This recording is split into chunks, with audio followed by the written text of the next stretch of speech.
Hola a todo el mundo, bienvenidos, ¿cómo les va? Comienza Consentido Público del primer día realmente frío del año, aquí en Capital Federal por lo menos. 9 grados 3 en este momento la térmica y hace calor comparado con lo que se lleva a la mañana temprano. Y hace calor con lo que dicen que va a ser a mitad de semana, parece ser que se viene la ola de frío polar. Uy, tremendo, Tanito, ideal para que te quedes en casa tomando algo calentito y disfrutando de un muy buen programa con el mejor equipo periodístico de la televisión argentina. Empezamos. En la provincia de Buenos Aires se presentó el primer trámite de una persona trans para obtener el cambio de nombre en el DNI, de acuerdo a la nueva ley de identidad de género. Se trata de Laura Elena Moyano y vamos a estar hablando con ella hoy aquí en el programa. La Corte Suprema resolvió respetar la voluntad del testigo de Jehová baleado. Mientras tanto, se divide su familia. Viene al piso el doctor Juan Carlos Tealdi, asesor en bioética de la Secretaría de Derechos Humanos, director del programa de bioética del Clínicas. Desde el 6 al 9 de julio se realiza el Festival Internacional de Cine por la Equidad de Género. Interesantísimo estar con ellos. Con Cintia Judokowski, así se dice, directora del film Mujeres en Foco. No se dice así. Después lo vamos a decir bien. Y hoy, como todos los lunes, no se dice así, basta. Tenemos el micro de Enrique Vázquez. Nos trae el tema de ñande pan. ¿Ñande se dice así, Enrique? Una pequeña cooperativa de panaderías del interior de Corrientes. Vamos a ver cómo trabajan, porque es importante trabajar de esta manera. Lindo el tema de Enrique, además de un montón de otras cosas. ¿Cómo va? ¿Todo en orden? Perfecto. Fantástico el fin de semana, ¿qué tal? Sobre todo para los hinchas de River. No, te voy a agradecería que trates de no tocar el tema. Para los hinchas de Racing ha sido... Soy de River, y lo digo. Bueno, sí, es así, ¿qué va a hacer? No ganamos, no podemos. Bueno. Ya vendrán tiempos mejores. Por un lado mejor, por un lado mejor. Yo me imagino. A ver, ¿cuál es lo mejor? Y que, imagínate, si vamos a la final con Boca, la perdemos y encima jugamos la promoción, esa tristeza es inolvidable. O sea que fue un retiro a tiempo, un retiro a tiempo. Mejor. Vio el vaso lleno, vio la parte de una mirada positiva. Muy bien, muy bien. Bueno, damos vías de comunicación para todos ustedes. Dale, cuando quieras. Consentido Público tiene su Facebook, que es así, justamente, Consentido Público, todo junto, ¿eh? Ahí, todo junto. El Twitter es @tv_pública. Nuestra página web es www.tvpublica.com.ar. Ahí nos vas a encontrar. Y como digo siempre, todo lo que está pasando por la señal lo podés ver en vivo o también lo grabado. Y vas a ver a nadie ahora tan temprano. Si no la querés ver tan temprano, la podés ver en la página de Televisión Pública. Le mandamos un beso a Nadia, que empezó hoy el programa a las 6:30 de la mañana con todo el panorama de cómo viene el tiempo en todo el país. Una genia, sí, Nadia, la adoro, es una diosa. Marca una tendencia y un estilo propio, ¿no? Sí, sin duda. Nuestro mail consentidopúblico@tvpublica.com.ar. ¿Listo, Fede? Muy bien, señor. Empezamos con Enrique. Puntualmente vamos a estar hablando de... No, perdón, con Mariana, perdóname. Mira, y el Enrique se me pone así derechito. No. Con el tema Padre Grassi.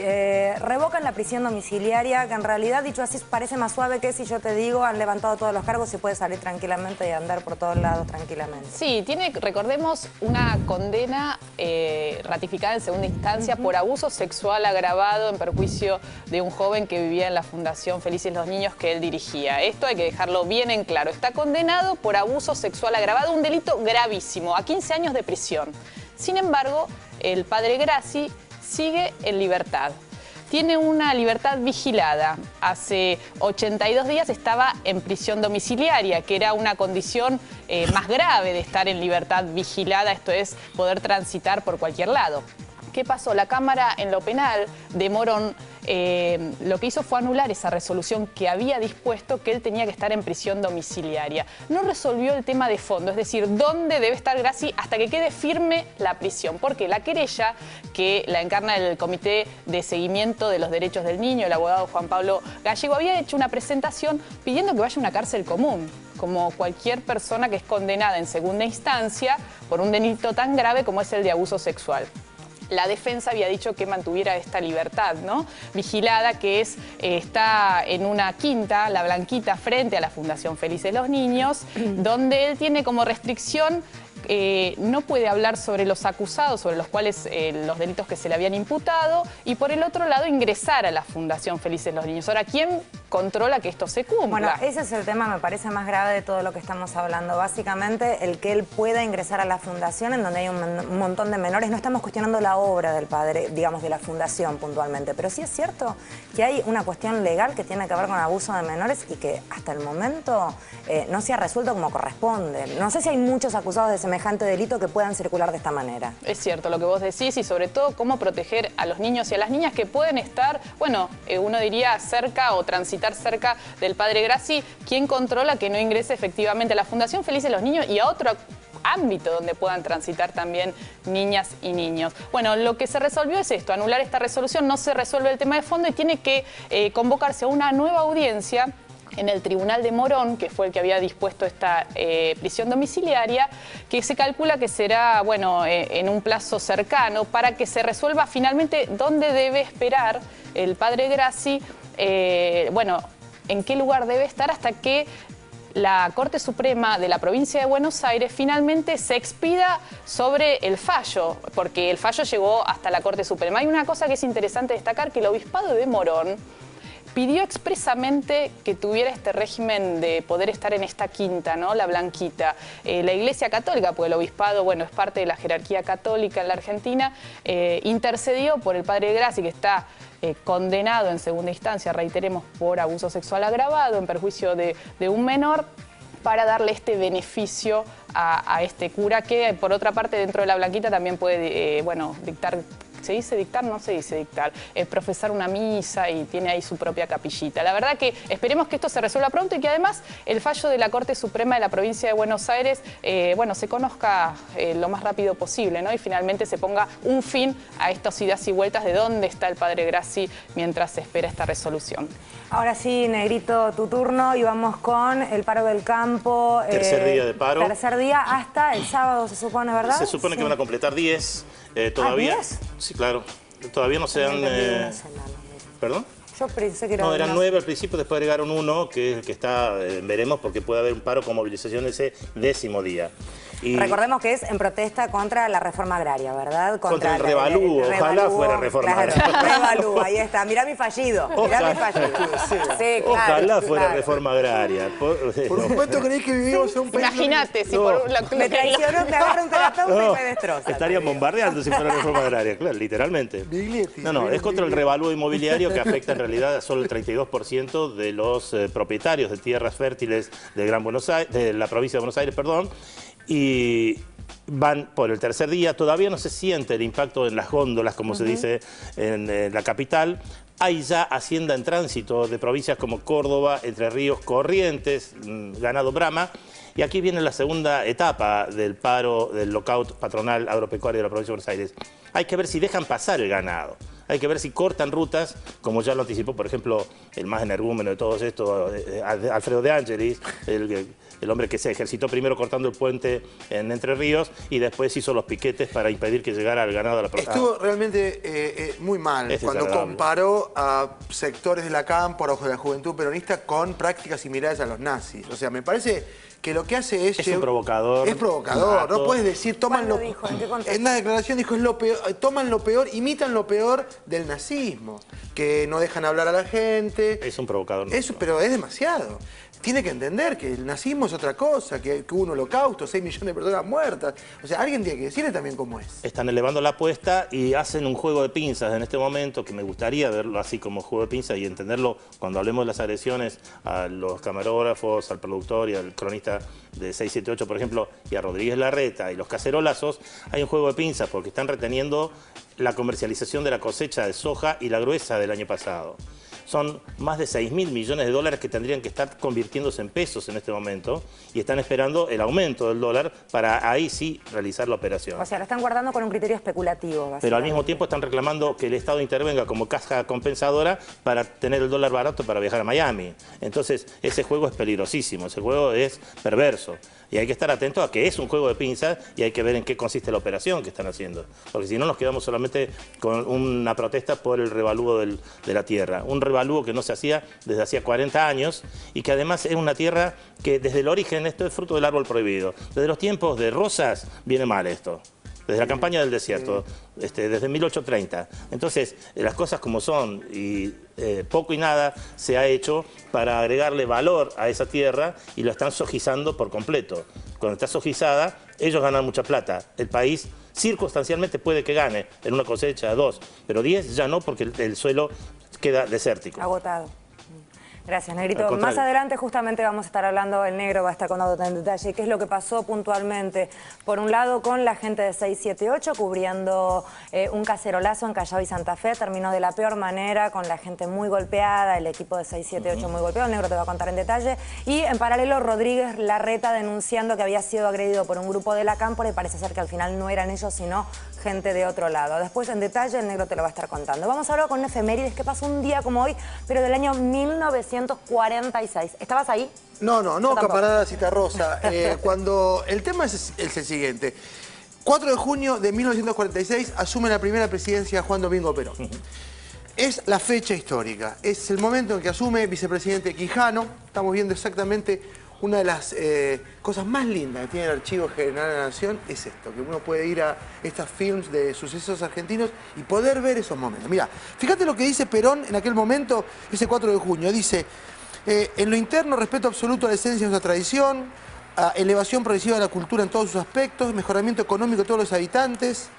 También reflexionaba, dice, ¿qué hubiera sido si no se hubiera hecho nada 3 años antes? ¿Y por qué dice eso? Porque en el 43 ocurre, y un 4 de junio también, un levantamiento de militares, vamos a decirlo así, fieles a la Constitución, contra un negociado que iban a hacer en aquel momento el presidente y un grupo de generales que iban a vender tierras en el Campo de Mayo a 0,70 el centavo, ponele, a 1,10. O sea que se quedaban con un vuelto de 1 millón y pico.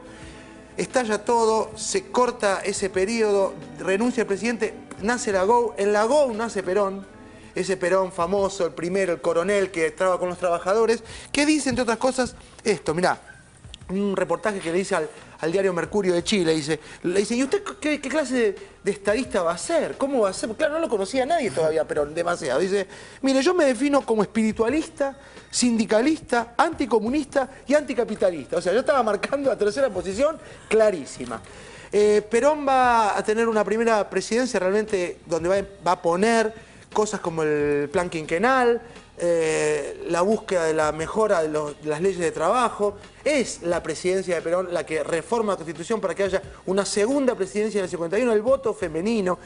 Empieza a aparecer Eva, 4 de junio del 46, Perón sube al gobierno, asume, elegido. Es un momento de quiebre en la Argentina. Con vice radical. Exactamente, con un vice radical como Quijano. Realmente es una bisagra histórica, ya nada será igual a partir de este día. Así que no está de más recordarlo así. Te hablábamos recién de lo que pasó puntualmente con la gente de 678. Desde aquí toda nuestra solidaridad. Hasta ayer estaba el cameraman todavía en reposo, absolutamente conmocionado por lo que le había pasado. Negri, contamos un poquito qué pasó. Lucas Martínez, Sergio Labuso y Ezequiel Schneider, el equipo de 678 que fue a ver qué pasaba, cómo se manifestaban estos habitantes de Barrio Norte, de la capital federal, en Santa Fe y Callao. Ahí está la golpiza que reciben. Lo cierto es que los reciben muy mal, apenas advierten que son los del programa de Canal 7, les empiezan a increpar y a golpear. No creo que se deba exculpar de ningún modo a estos agresores, porque son personas que sabían perfectamente qué estaban haciendo. Era el segundo episodio de estas características que se producía. Este fue más violento que el primero, pero ya había habido un antecedente. Es impresionante cuando uno ve las imágenes. Sí. Es de un salvajismo, por supuesto, sumamente repudiable. ¿Cómo van a atacar a un equipo de periodistas y camarógrafos que están trabajando, haciendo su trabajo, ¿no? Preguntando. Es increíble. Lo curioso me resulta a mí este reclamo simultáneo de seguridad y no al revalúo de tierras, mientras quieren también un dólar barato. Mirá, si vos querés tener seguridad, tenés que promover a los sectores más desposeídos de la sociedad, porque si no, en algún momento ellos van a querer hacer justicia en una sociedad injusta. Eso es una. Ahí vas a tener un gasto en la promoción de esos sectores. Si no los promocionás, vas a tener gasto por el lado de comprar armas, entrenar a la policía, capacitar a la policía, para reprimirlos. En algún lado vas a tener gasto. Esta gente no quiere gastar en nada, quiere una seguridad gratis y quiere que el Estado actúe como caja compensadora para tener el dólar barato y poder viajar. Es un desatino. No, está clarísimo lo que planteas, Negro. Lo que pasa es que, a ver, por un lado el motivo de la protesta, que uno puede estar o no de acuerdo, uno puede haber elegido salir o no con la cacerola, en fin. Pero es que no quieren quedar en evidencia. Pero uno no puede estar agrediendo de esta manera a alguien que piensa distinto. Pero sea Rodríguez Larreta, sea gente de TN, sea gente de Canal 7, sea gente de América, no podemos tirarnos encima de alguien, matarlo a patadas porque está trabajando para un canal o para un programa que no nos cae simpático. Es una barbaridad, es como si no hubiéramos aprendido como sociedad nada. Hemos tenido experiencias que a partir de pensar distinto, las cosas han terminado muy mal. ¿Cómo vamos a hacer una cosa así? Utilizo el plural. No se puede. El que piensa distinto a nosotros no es nuestro enemigo. Estamos todos locos. Y ese tipo es un laburante. Cuando digo ese tipo es la persona que llevaba esa cámara, es un trabajador, igual que lo soy yo, igual que toda la gente acá del piso. Y no se puede lastimar de esta manera a nadie. A nadie, no se llega a nada. No, verdaderamente repudiable. También es repudiable que casi para sacar provecho de una circunstancia que pretenden mostrarla como análoga, el jefe de gabinete de gobierno de Rodríguez Larreta. Rodríguez Larreta pretenda victimizarse diciendo que fue agredido por una patota de origen político. En realidad hay un litigio de larga data entre el jefe de gobierno de la Ciudad Autónoma de Buenos Aires, Mauricio Macri, con intereses económicos y políticos centrados en el fútbol y en la explotación de espectáculos nacidos del fútbol, y el jefe de la CGT, Hugo Moyano, a quien se le ha adjudicado en principio, y ahora está apelado, el estadio del Club Comunicaciones para realizar eventos deportivos y artísticos. Frente a una propuesta que había de socios, ¿no?, de los propios vecinos del lugar, que era la otra propuesta que se estaba en disputa. Hay como 10 propuestas, hay algunas de tipo arquitectónico, otras que tienen que ver con la preservación del espacio verde para los vecinos de la ciudad, otras tienen que ver con eventos deportivos, Macri está en eventos deportivos, de modo que hay una colisión de intereses económicos en la agresión que sufrió Larreta, que es repudiable también, ojo, no estoy diciendo si bien muchachos, no, es repudiable del mismo modo que es repudiable. Ahora, no es lo mismo, no se puede mostrar como, en este momento fueron víctimas los de Canal 7, ahora somos las víctimas nosotros. De ningún modo es asimilable una circunstancia a la otra, no son homologables. No, y por supuesto, yo escuché por la radio además que la gente de determinado sector del Club Comunicaciones decía hacerse cargo de la situación de los huevazos y demás, como que habían sido claramente ellos, como que no les llevaron el bulto. Pero si tienen un negocio entre manos, han conseguido en primera instancia la cesión de un predio y este se lo está obstaculizando, ya sé, hay métodos mucho más civilizados para reclamarlo, pero es lógico que tengan ese reclamo. No de la forma. Exacto, el reclamo, exacto. El de fondo sí. Vamos ahora a darle la bienvenida al doctor Tealdi, aquí sentado a mi izquierda. Doctor, bienvenido, hola, gracias por estar. Gracias. El doctor es asesor de bioética en la Secretaría de Derechos Humanos de la Nación, es además director del programa de bioética en la Universidad de Buenos Aires, asesor en bioética en el CEMIC, director de ¿cómo era el del clínica? Ya se me mezclan todos los... Programa de bioética. Programa de bioética. Qué suerte que él me lo dice con esta dulzura. ¿Qué tal? Muy bien. Muy bien. Entiendo un poco el pantallazo que hacemos en el primer bloque, ¿no? Movidito.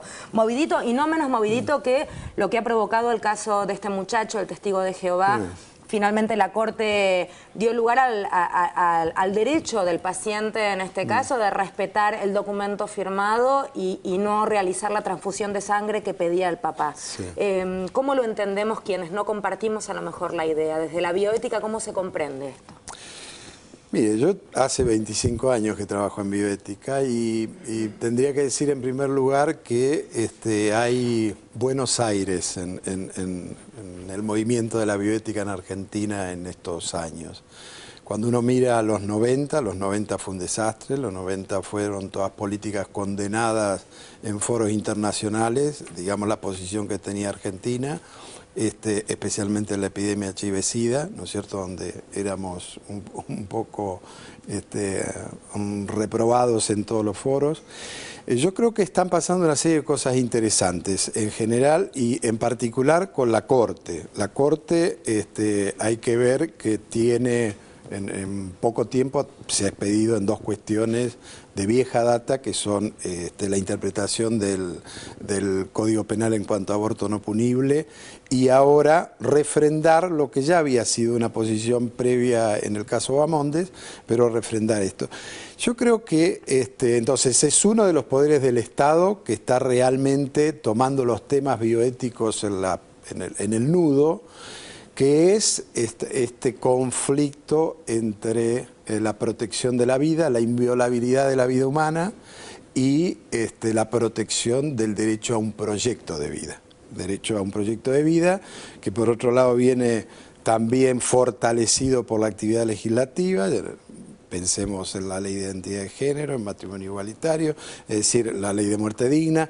Es decir, hay toda una serie en el Poder Judicial, en el Poder Legislativo que está trabajando para compatibilizar, y lo dice el fallo, ¿no es cierto?, lo que es la protección de la vida y lo que es el derecho de cada uno de nosotros a trazar nuestro proyecto de vida, con una cosa más que habría que agregar, la obligación que tiene el Estado de garantizarnos esa posibilidad en términos concretos, ¿no es cierto? Doctor, quizás lo que genera ciertas dudas, ¿no? La ley de muerte digna, que fue aprobada hace poquito, habla de respetar la autonomía, de la libertad, ¿no? La autonomía de la libertad. El fallo de la Corte habla de la libertad personal, ¿no? Quizás lo que nos cuesta pensar es, de un lado vemos acá a un papá que trata de defender la vida de su hijo frente, del otro lado, a la esposa que defiende las convicciones religiosas de su marido, que es Pablo Albarracini, quien está en coma y es quien no puede hablar porque dejó por escrito que no iba a recibir transfusiones. Muchas veces lo que se habla es de rechazar tratamientos cuando no van a provocar una mejora, cuando es un cuadro terminal, irreversible. Y en este caso, la transfusión probablemente, uno no lo sabe, podría sacarlo de este cuadro y salvarle la vida. Quizás ahí está el punto donde una piensa, bueno, ¿cómo es esto de respetar la libertad personal en un momento en que está en una condición de tanta vulnerabilidad y que quizás esa transfusión podría salvarle la vida? ¿Cómo entenderlo desde su mirada de la bioética, no? Sí, en bioética está más que claro. Yo nunca dudé de que si el caso llegaba a la Corte se iba a expedir. Porque ya había un fallo, además, en el mismo sentido, el de Bamondes. Pero no solo por eso, por la cuestión de fondo que estaba en juego. Que en primer lugar se apela un poco a la cuestión de si dejó un documento firmado o no. Yo creo que la Corte, incluso sin documento firmado, en el caso de un testigo de Jehová que claramente esté explicitado esto, por pertenecer a una comunidad religiosa que tiene entre sus valores, digamos, el no recibir transfusiones, se lo debiera haber respetado. Fíjese lo que le digo, es más, aún sin que hubiese firmado nada. Lo que hay que entender es que constitucionalmente, en todo el derecho liberal de todas las sociedades occidentales, el derecho a la libertad en términos religiosos, que está amparado en nuestra Constitución por el artículo 14, y el derecho a la privacidad por el artículo 19, son muy fuertes. En las constituciones liberales es como la libertad de prensa, digamos. Es muy fuerte. Entonces, esto por un lado. Pero no olviden que cualquiera de nosotros, es decir, una persona con plena capacidad de decisión, que los médicos le indican un tratamiento X que le puede salvar la vida. Ahora, un ejemplo típico, la amputación de un miembro por una gangrena. Si no se amputa, se muere. Bueno, cualquiera de nosotros puede rechazarlo, porque cree que la integridad corporal, la imagen corporal, el vivir sin la pierna, lo que sea, lo puede rechazar. Y ahí nadie puede intervenir. A mí hay un tema que me da mucha curiosidad que tiene que ver con ustedes, con los médicos. ¿Qué pasa con, ustedes hacen un juramento hipocrático, llegar hasta el final a defender la vida y a curar y a sostener la vida? Digo, vos mejor que nadie para hablar de esto y la bioética, ¿no? Sí. ¿Cómo es en este caso? ¿Qué pasa con tu vocación de médico? Y decir, bueno, ya está bien, cumplo la voluntad del paciente. El paciente firmó y dice, pero... A ver. La ética médica ha cambiado, y sobre todo en los últimos 40 años, yo diría. El principio de santidad o de inviolabilidad de la vida humana acompañó a la ética médica tradicional a lo largo de siglos. hoy hay otras cuestiones que hay que respetar. Es decir, en esto ha cambiado la ética médica. Lo primero, los médicos hemos tenido que aprender a respetar la libre decisión de los pacientes. Tradicionalmente el médico era paternalista, es decir, presuponía que el enfermo o el paciente, por el solo hecho de estar enfermo, era un sujeto minusválido moral, es decir, que no estaba en condiciones de tener un juicio, ¿no es cierto?, moralmente adecuado para tomar decisiones acerca de salud, enfermedad, vida, muerte. Bueno, esto hemos tenido que dejarlo de lado. Hay que reconocer que las personas, más allá de lo que nosotros juzguemos a ser papás, digamos, de los pacientes son personas que pueden tomar decisiones por sí mismas. Entonces hay que respetar la autonomía, ¿no es cierto? Y después otro principio que se ha hecho, se ha introducido en la medicina fuertemente, que es el de calidad de vida, el de bienestar o el de proyecto de vida que yo mencionaba anteriormente. Bueno, en sociedades que tradicionalmente tenían expectativa de vida de 25, 30, 35 años, era lógico que el principio más fuerte a defender fuera el del respeto de la vida, procurar la vida. Ahora, las personas vivimos 75 años, 80, 90, y empiezan a aparecer las enfermedades crónicas, el deterioro del cuerpo, de la mente, de todo, y hay que, también la medicina tiene que atender a otro tipo de principios. Juan Carlos, este caso llama la atención puntualmente por el contrapunto en la familia, ¿verdad? Una mujer que sostiene la voluntad de su marido, hoy en coma, no pudiendo hablar, por lo tanto ella mostrando este documento, el padre diciendo, es mi hijo, yo quiero que mi hijo viva, yo estoy seguro de que mi hijo estuviera despierto, querría seguir viviendo. ¿Qué hubiera pasado si esto mismo pasa sin el contrapunto familiar? ¿Sí? Hay una familia, un papá y una mamá que dicen somos evangelistas o somos testigos de Jehová, perdón, no queremos esta transfusión y el paciente fuera un menor de edad. No, en los pacientes menores de edad en Testigos de Jehová, el estatuto jurídico y moral es que hay que tratarlos con independencia de las creencias de los padres. No se considera que los menores pueden emitir todavía un juicio aceptable en torno a una creencia religiosa en relación a su vida, digamos, como para poner en juego su vida, esto no se le otorga. Obviamente que se empieza a complicar. 14, 15, 16 es una escala, digamos, no es fácil, pero ¿Y hay en principio... intervienen, digamos, más allá, los padres desde ya no están de acuerdo, ¿verdad? Sí, no, hay que tratarlo. Y debe ser una situación conflictiva, supongo yo. Sí, a veces sí, a veces no. Los testigos de Jehová es gente muy respetuosa. Hay tratamientos... Y muy...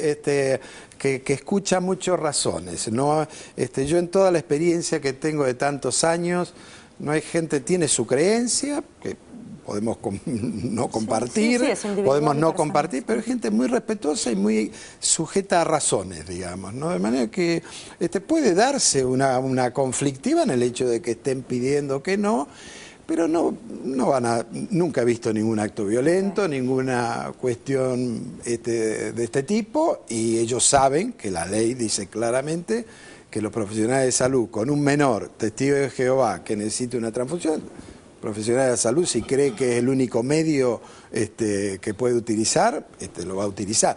Y si hay objeción familiar, pedirá intervención judicial y va a ser amparado. ¿Hay tratamientos alternativos a la transfusión de sangre para pacientes específicamente testigos de Jehová, por ejemplo, en este caso? Sí. ¿Hay como una medicina para los testigos de Jehová? Bueno, los testigos de Jehová han ayudado a la medicina y le han aportado a la medicina cantidad de estrategias, digamos, para evitar justamente el uso de la sangre. Ellos han puesto a punto cantidad de cuestiones y trabajan con las instituciones de salud para ver esto. Obviamente hay situaciones donde a pesar de todos estos recursos es la sangre imprescindible, pero así todo ha servido para evitar infecciones, para evitar algunas cuestiones que derivan de la misma transfusión de sangre, ¿no? Algunos eventos adversos. De manera que sí. Sí, y se han estado utilizando ahora. Ya sé que tenés que ir a hacer un corte, pero quiero decir una cosita nada más. Usted que trabaja con derechos humanos, ellos también tienen prohibido atestiguar ante la justicia ordinaria, supuestamente, y sin embargo los mejores testimonios sobre el Campo de Mayo lo han dado los testigos de Jehová, que estaban sometidos a cautiverio al lado de la maternidad de Campo de Mayo, y ellos son los que han atestiguado ante la justicia para esclarecer ese episodio, uno de los más horribles de la dictadura. Sí. No hay gente... Los testigos de Jehová es gente con un alto compromiso, con un alto nivel de diálogo, inclusive yo en alguna oportunidad tuve un caso conflictivo en el cual, aunque la médica quería acompañar la decisión de la paciente, no estaba segura de poder hacerlo en el momento crítico de la operación si tenía una urgencia, y llamaron lo que era un anciano de la congregación, que tuvimos una reunión juntos, el anciano, la paciente, la médica. Es decir, atienden muchas razones a diálogo, y inclusive en ese caso fue todo un ejemplo de cómo no forzaban ni su misma creencia en el sentido de decirle, doctor, usted haga lo que tenga que hacer, que si llega el momento crítico ya Dios le dirá lo que deba hacer. De manera que, en fin, pero creo de todos modos que la cuestión de fondo, en esto del testigo de Jehová, hay que ver la celeridad con la que actuó la Corte, de una respuesta adecuada, de manera que yo creo que estos son buenas señales, ¿no es cierto? Y quizá nos queda el garantizar a una escala nacional, digamos, ¿no es cierto?, esta necesaria reforma, digamos, que necesitamos en salud para garantizar precisamente la salud como un derecho humano.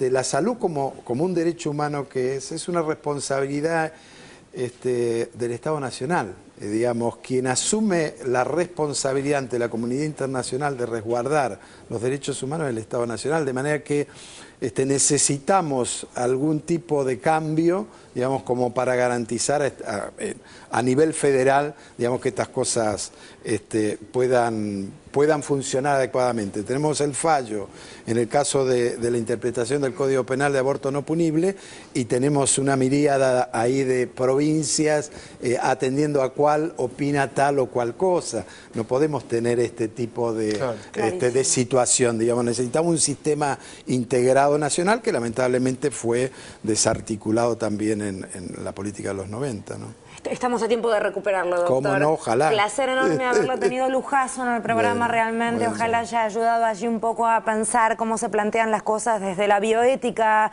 un espacio relativamente nuevo, además. Sí.